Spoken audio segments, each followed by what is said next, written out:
Ginawan ko ng bahay-bahayan ang pusa at ang 3 niyang anak.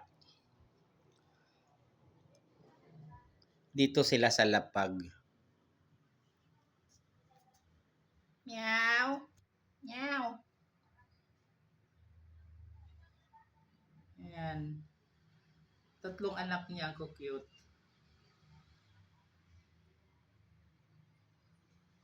Mag-iisang buwan pa lang yung mga maliliit na pusa o yung mga anak niya. Mama, mama, mama. Yan yung bahay-bahayan nila. O, yan. Nilagyan ko ng harang para hindi makagapang palabas yung maliliit na pusa. Gumagapang na kasi. Ito naman yung pagkain ng nanay pag nagugutom, may tubig siya. Dati dito sila sa kama, nakahiga. Dito sila yung nanay sa kay 3 niyang anak na maliliit na pusa.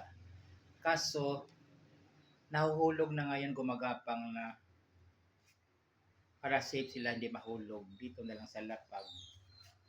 Yan, yan ang nanay. Love. Ayan, gumagapang na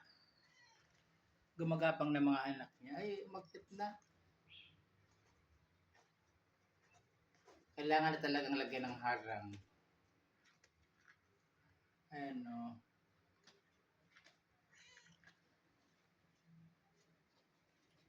Eh, nakaakyat na. Nakaakyat na yung isa. Ilipat ko tong pagkain.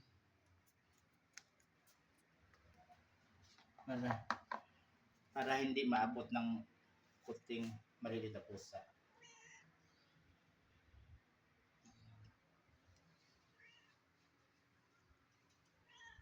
Yan sila natutulog. Ako naman, dito ako natutulog. Dito ako sa sala natutulog.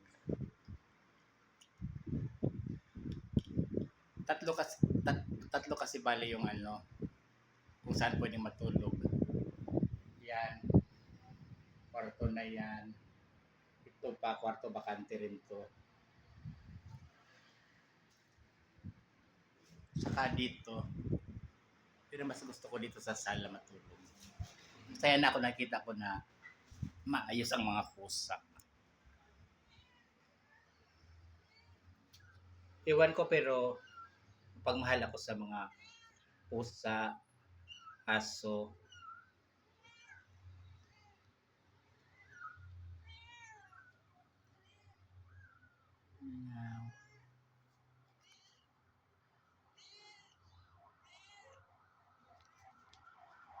Mahalin natin ang kapwa-tao, pati na rin mga hayop. Parehas tayo may buhay. May damdamin, kaya huwag natin silang saktan. Meow. Baby, baby, baby. Baby.